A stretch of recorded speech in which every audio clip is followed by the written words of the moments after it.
का कोई मतलब नहीं है, तो वो खुद अपने को केंद्रित नहीं कर पा रहे, उन्हें क्या करना क्या नहीं करना, पूरी तरह से कन्फ्यूजन में है और दिग्भ्रमित है। उनके पास कोई दिशाहीन है, कोई दिशा तय नहीं है। यूपी के डिप्टी सीएम ब्रजेश पाठक ने बरेली से सपा प्रत्याशी के मैदान से हटने को लेकर समाजवादी पार्टी पर जोरदार हमला बोला है। शुक्रवार को बरेली में भाजपा उम्मीदवार डॉक्टर उमेश गौतम के समर्थन में IMA हाल में आयोजित प्रबुद्ध सम्मेलन में डिप्टी सीएम पाठक बोले कि समाजवादी पार्टी की सरकार में यूपी के अंदर 1000 से ज्यादा दंगे हुए, सपाई किडनैपिंग की घटनाओं में पंचायतें करते थे, जमीन और प्लाटों पर कब्जा किए जाते थे, व्यापारियों से खुलेआम गुंडा टैक्स वसूला जाता था। यूपी में भाजपा सरकार बनने के बाद रंगदारी और गुंडागर्दी और माफियागिरी सब मिटा दी गई हैं। गुंडे बदमाश अब गले में पट्टा डाले घूम रहे हैं। माफिया का सरकार ने क्या हाल किया है ये जनता अच्छी तरह से जानती है। समाजवादी पार्टी के पास अब जनता का सामना करने की हिम्मत नहीं है, इसलिए प्रत्याशी मैदान से हटा रही है।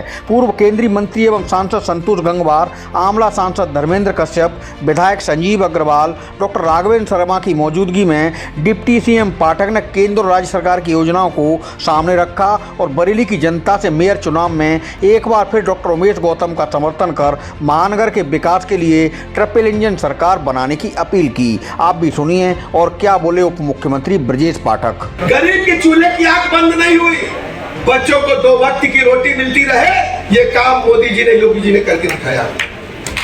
और 2019 से लेकर अब तक लगातार निःशुल्क राशन देने का काम हमारी सरकार कर रही है, 2019 से लेकर अब तक। और पड़ोसी देश पाकिस्तान में आटा के लिए लोग लाठी और गोली खा रहे हैं। यह है बदलता हुआ भारत, बदलता हुआ प्रदेश। सबको पक्का मकान, निःशुल्क शौचालय, किसान सम्मान निधि, उज्ज्वला गैस, 5 लाख तक का निःशुल्क इलाज, सैकड़ों ऐसी योजनाएं हम गिनाएंगे तो पूरा दिन जाएगा। उत्तर प्रदेश के बारे में सब कुछ बदल चुका है। 17 से पहले चाहे बरेली हो चाहे कोई दूसरा जिला, गुंडे माफिया मवाली सत्ता पर काबिज थे।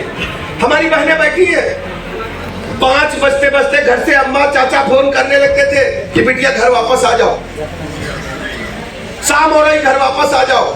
आज किसी माई के लाल की हिम्मत नहीं है कि हमारी माता बहन की तरफ बुरी नजर से देखे। 25,000 लफंगे जेल में हैं, एंटी रोमियो स्टाइल का गठन करके। ऐसे लफंगे जो स्कूल डिग्री कॉलेज के बाहर वर्क प्लेस पर महिलाओं को बुरी नजर से देखते थे, 25,000 लोगों को जेल भेजने का काम हमारी सरकार ने किया। वो गुंडे लफंगे जो प्लाट मकान दुकान कब्जा करता था, बरेली में कोई प्लाट मकान दुकान चौरस पड़ा है, चारों तरफ त्राही मची हुई थी। आज मैं दावे के साथ कह सकता हूं, गुंडे माफियाओं में भय है। और उत्तर प्रदेश की जनता को 17 में हमने वादा किया था कि हम भयमुक्त समाज देंगे। आज प्रदेश की जनता भयमुक्त होकर अपने कार्यों को करेगी। आज उद्योगपतियों से, व्यवसायियों से वसूली नहीं होती। बरेली बड़ा औद्योगिक सेंटर है, व्यवसायिक सेंटर है। पहले चौथ वसूली होती थी, गुंडा टैक्स लिया जाता था। अब किसी गुंडे माफिया में हिम्मत नहीं है कि हमारे व्यवसायियों से, उद्योगपतियों से जरा भी तेज आवाज में बात भी कर सके।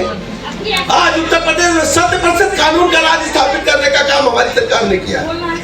इसलिए मैं आपसे कहने के लिए आया हूँ, बरेली में हमारे भाई उमेश गौतम जी ने 4 चतुर्मुखी विकास किया है। सड़कें बनवाई है, फ्लाईओवर्स बनवाए हैं, फुटपाथ बने हैं, जिम बने हैं, पार्क बने हैं, बेहतर स्वास्थ्य सेवाएं देने का काम हमारी सरकार ने किया है। मैं दावे के साथ कह सकता हूं कि सभी नगर निगमों में, नगर पंचायतों में और नगर पालिका परिषदों में भारतीय जनता पार्टी प्रचंड बहुमत से आ रही है।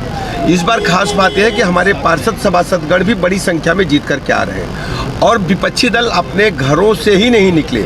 उनको न कहने को कुछ जनता के पास है, न कोई उनका कोई एजेंडा है, न कोई नीति है। विपक्षी दल खासकर समाजवादी बुरी तरह से फ्लापसो साबित हुए हैं। उनकी गुंडई से, उनकी अराजकता से जनता आज भी सिहर उठती, उनकी अराजकता वाले आरंभ को भूली नहीं है। जनता ने पूरी तरह से बीजेपी के कमल को खिलाने का काम किया। उत्तर प्रदेश में कानून का राज स्थापित करना हमारी सरकार का प्रथम लक्ष्य है। हमने 2017 में ही कहा था कि हम उत्तर प्रदेश को भयमुक्त समाज देंगे। हर स्थिति में उत्तर प्रदेश में हम अदालत के माध्यम से पैरवी करके अपराधियों को सजा दिलाने के लिए प्रतिबद्ध हैं। चल आपको पता है कि बरेली में सिंबल किसका है, वो लड़ा किसको रहे, वो स्वयं कंफ्यूज्ड रहे। समाजवादी पार्टी अपना निर्णय ही तय नहीं कर पाती है, वो घर जाकर के कुछ दूसरा निर्णय लेते हैं, मैदान में आके दूसरा निर्णय लेते हैं। कई जगह उनके प्रत्याशी नहीं है, तो वो खुद अपने को केंद्रित नहीं कर पा रहे, उन्हें क्या करना क्या नहीं करना, पूरी तरह से कंफ्यूजन में है और दिग्भ्रमित है। उनके पास कोई दिशाहीन है, कोई दिशा तय नहीं है।